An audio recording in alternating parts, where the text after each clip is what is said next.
This is Talk Business and Politics with Roby Brock. I'm Roby Brock. Welcome to Talk Business and Politics Daily. It's Monday, August 29th. Let's check out today's top stories. Charlie Cook, the noted political analyst who writes for the National Review and has the highly successful nonpartisan Cook Political Report, was in Little Rock on Monday as part of a luncheon sponsored by the Arkansas Economic Developers and Talk Business and Politics. Cook said the currents firmly support Hillary Clinton being elected as the next president of the United States despite high negatives. He said the House will likely see some losses but remain solidly Republican, and he put the odds of a Senate change from the current GOP majority at 50-50. KAIT-TV, a content partner with Talk Business and Politics, will present the Jonesboro mayoral debate on Tuesday, October 11th from 6 to 7 p.m. Yours truly will moderate the forum, which will occur less than a month before the election. There are 6 challengers to incumbent Mayor Harold Perrin this November. Deleek U.S. Holdings, which owns the former Lion Oil Refinery in El Dorado and refined product terminals in Little Rock, announced Monday it's selling its MAPCO retail stores in Arkansas and 6 other states to Copec, a company based in the country of Chile.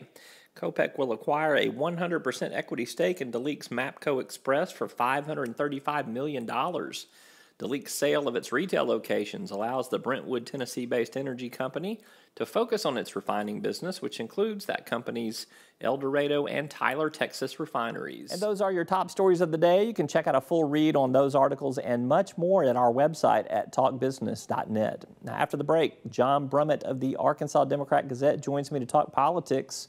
We'll go inside the numbers for news from Northeast Arkansas, plus Michael Tilley and Kim Souza explain who might replace Mike Malone at the Northwest Arkansas Council. We're back after this.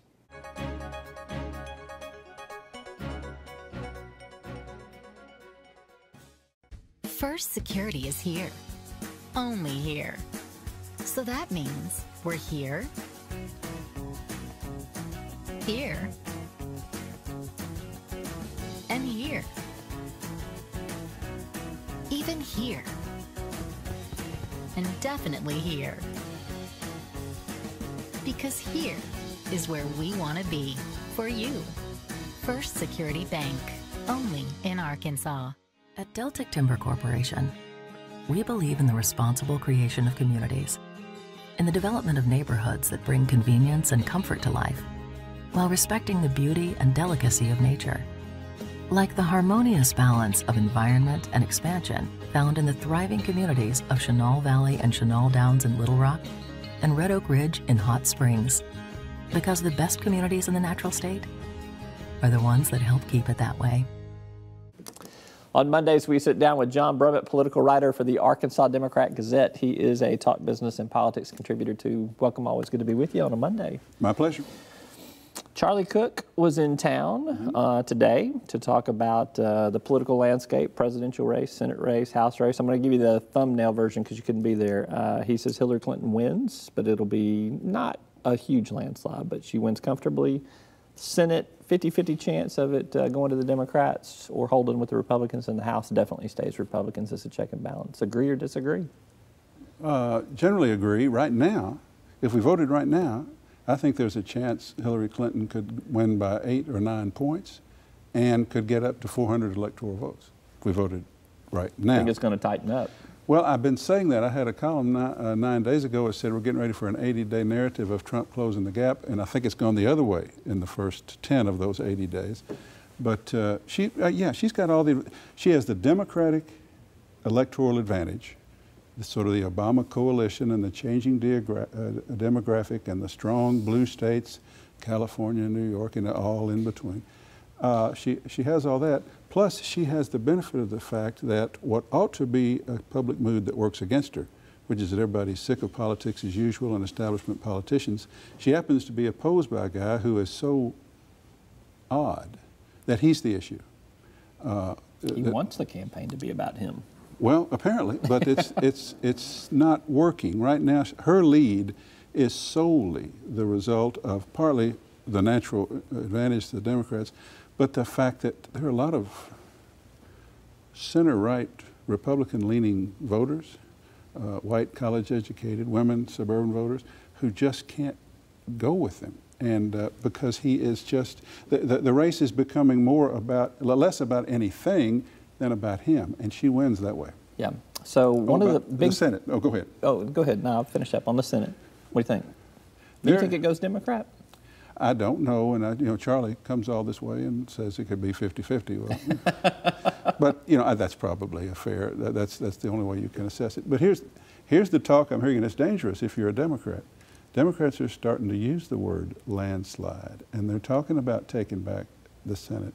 But it's not Labor Day yet, and we know things can happen, and we know the Russians have emails, and that WikiLeaks has emails, and there's always something that can happen. But what is it? Right now it's 54-46. Correct. I think we can look at Illinois and maybe Wisconsin, where Feingold is running, and suddenly it's 52-48. And then there's an Ohio race, Pennsylvania race, the Rubio race in Florida, North Carolina. North Carolina. There are New Hampshire, or Arizona, maybe. Well, I think McCain will be all right, but New Hampshire, where the one Kelly Ayotte is just burdened by Trump in that state. I mean, Hillary's ahead by 20 points.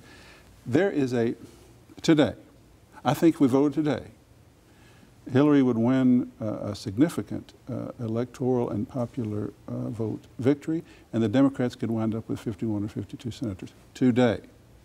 But we shall see. 70 days to go. There's 70 days to go. And the House stays in the Republican column. We have so insulated the House by Republicans insulating Republican districts in 10-year redistricting and Democrats insulating their districts. It's difficult to affect a major change. And in Arkansas, for example, tell me which of the 3 congressional districts is going to switch. You'd have to have a Fayetteville finger in there. You'd have to have, and we didn't get that through. The 2nd district is the only remote possibility, and it has not been a serious possibility in recent years. One of the big issues this past week for Donald Trump was his position on immigration. Right. It shifted. It softened before it hardened or something like that. So don't go any further than that in that description. Can you interpret for me and tell me today, what is Donald Trump's immigration policy? Donald Trump's immigration policy is as follows. He wants all the people who want to throw out all the illegal immigrants all at once and build a wall. He wants all of them to believe he's for that. And the people who have a more moderate, reasonable view, he wants them to think that he is reasonable and that he doesn't really mean that. He is attempting... So he wants both. Yeah. Well, yeah. He is attempting a straddle. And a straddle is a key part of big-time politics. And we've seen people who could do it. Bill Clinton was kind of a liberal Democrat and kind of a DLC Democrat. Richard Nixon was kind of a Goldwater right-winger, but then there was a new Nixon. Reagan could pull all this off with good actors' lines. George W. Bush was a compassionate, remember he was a compassionate conservative who also appealed to the right-wing base. You can do it, but hosting a reality show and building buildings is not the proper training for being able to perform high levels of difficulty in political finesse. And he just makes a complete mess of it by saying something one day and then overcorrecting the next. So sometimes within the same day. Right, and it's possible that he really, leading some people to think he really doesn't care. He's just looking for what works, and what works has him kind of twisted into a sort of a self-pretzelized version of himself. So for Hillary Clinton, bigger problem for her, additional emails that have been released this week that we don't know all the details of yet. There may not be much in there other than just volume. There could be some smoking guns in there. Or this ties with the Clinton Foundation and her State Department post, and the fact that, again, there still hasn't been any quid pro quo proven, but the appearance of impropriety is there. I don't think either of those.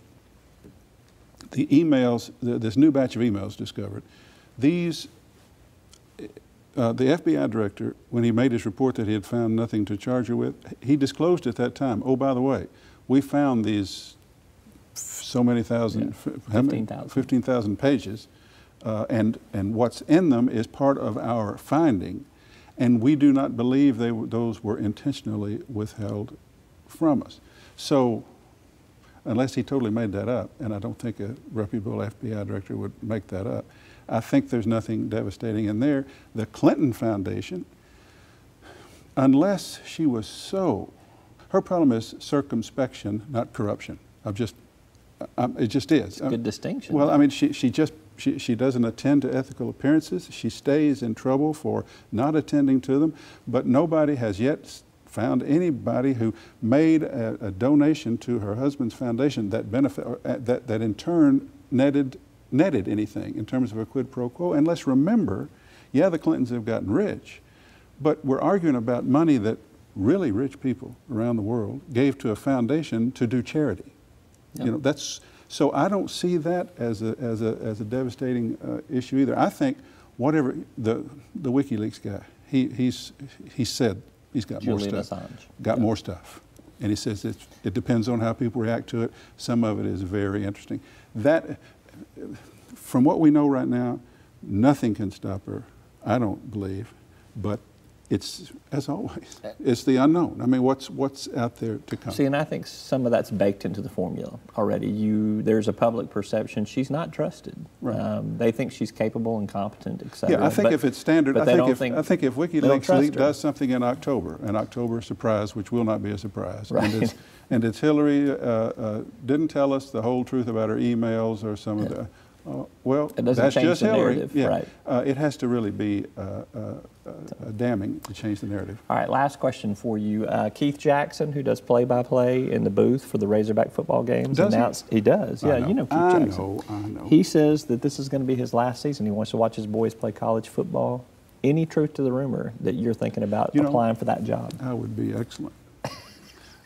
If you would sit with me, come over to my house and watch this game with me, and I would invite Razorback fans across the state and listen. Have you ever followed my live Twitter feed? Oh, I have, and I was just going to say that might be a good audition for you, is to do your Twitter commentary this season. I've got a Wednesday, and see how that plays. Wednesday, and I may rerun it Thursday. I have an arrow column, and I've got an arrow for Brett Bielema and the Razorbacks. Really? So, you know, and if you will. I began as a sports writer. Wally Hall said I was one of his great early influences, which I wish he wouldn't say, but I'm just a joke. I appreciate Wally saying that. All right. He's John Brummett. You can catch him daily in the Arkansas Democrat Gazette and online at arkansasonline.com. Still to come, we're going to go inside the numbers for a look at the economy in Northeast Arkansas. It's not as comical as I'm laughing about it. And later, Kim Souza and Michael Tilley on the future. The serious future of the Northwest Arkansas Council.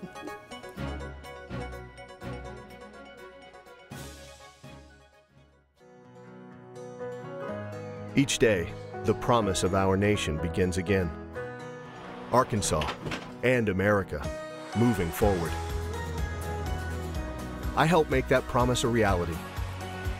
It's not for everyone, but people everywhere depend on us. Oh, I love you too, sweetie. Trucking delivers, or everything stops.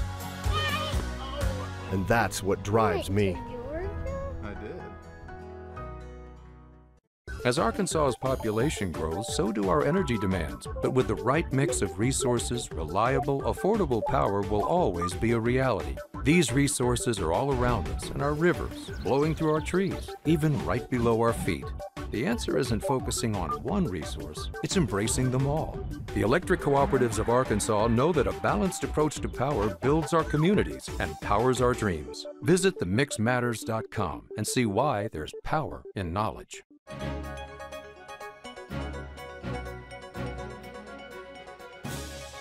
Time now to go inside the numbers and take a look at three numbers having an impact in Northeast Arkansas. Let's begin with the number 361. That's the number of signatures short that the supporters of a wet-dry issue were in Randolph County. Supporters wanted to have a local vote on the issue this November, a state law that allows for whole pages of signatures gathered to be tossed if just one of them's incomplete, is now the subject of a lawsuit tied to a legal challenge over the matter. Whatever the outcome, it could set a precedent for future cases. The number 7, that's the number of candidates running for mayor of Jonesboro.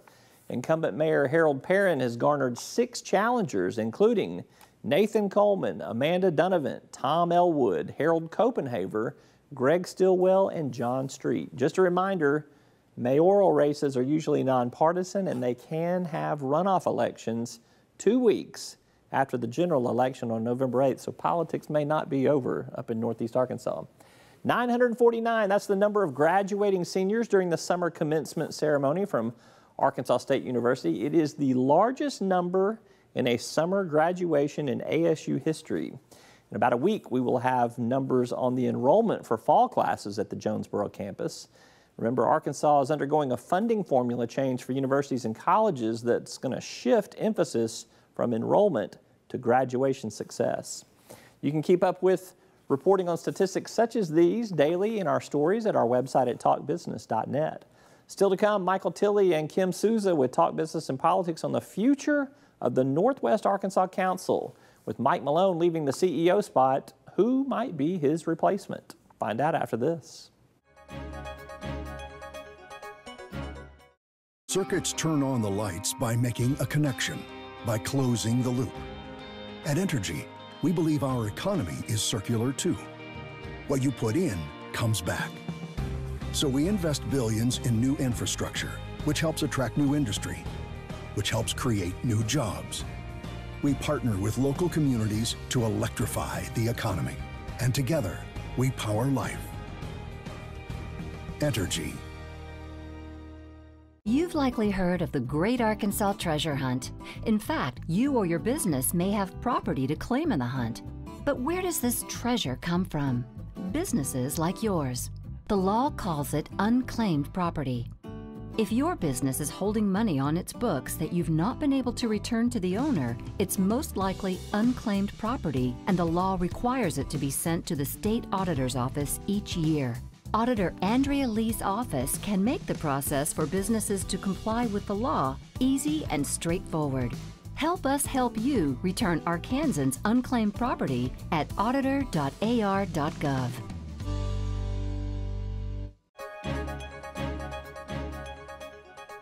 On Sunday's TV edition of Talk Business and Politics, I sat down with Kim Souza and Michael Tilley, both with our news organization. We talked Walmart and Tyson Foods, but we also turned our attention to the pending departure of Mike Malone, CEO of the influential Northwest Arkansas Council. Who might replace him? We discuss. Let's talk about Mike Malone, longtime leader of the Northwest Arkansas Council, all-around good guy. Everybody seems to like Mike Malone. I know of no one that's a Mike Malone enemy. He's leaving to go work for the Walton family, which leaves a void at the Northwest Arkansas Council.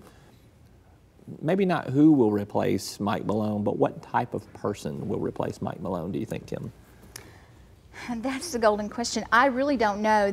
It will typically probably be an ambassador type person with very connected politically and very much someone who can coordinate a region that has six diverse cities who want to work together for the good of the region. It's not unlike the Walton family to look outside the region for leadership. They do it in their foundation all the time. There's probably a very short list of candidates within the region that they're probably looking at as well. I won't ask for any names, but you tell me what type of person. Well, I think she hit it. It's going to be an ambassador. It's going to be somebody, you know, Uvalde Lindsay was the first guy, and he built that on connections, on finding people to collaborate with. Mike Malone built upon that.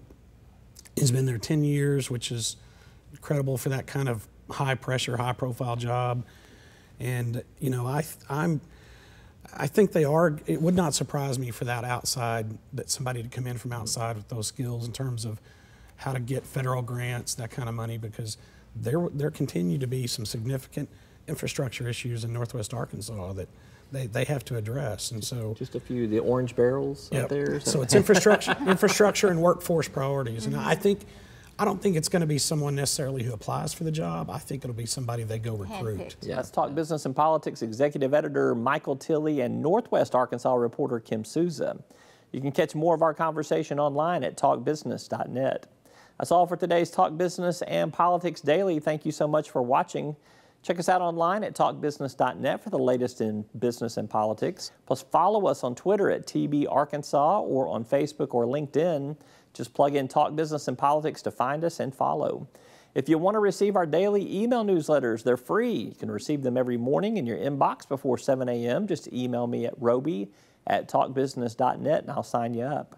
And if you want to listen to a podcast of this show, perhaps on your commute to and from work, We're in the iTunes Store, and we're on Stitcher. Or you can just play us through your smartphone. I'm Roby Brock. We will see you tomorrow. Until then, take care.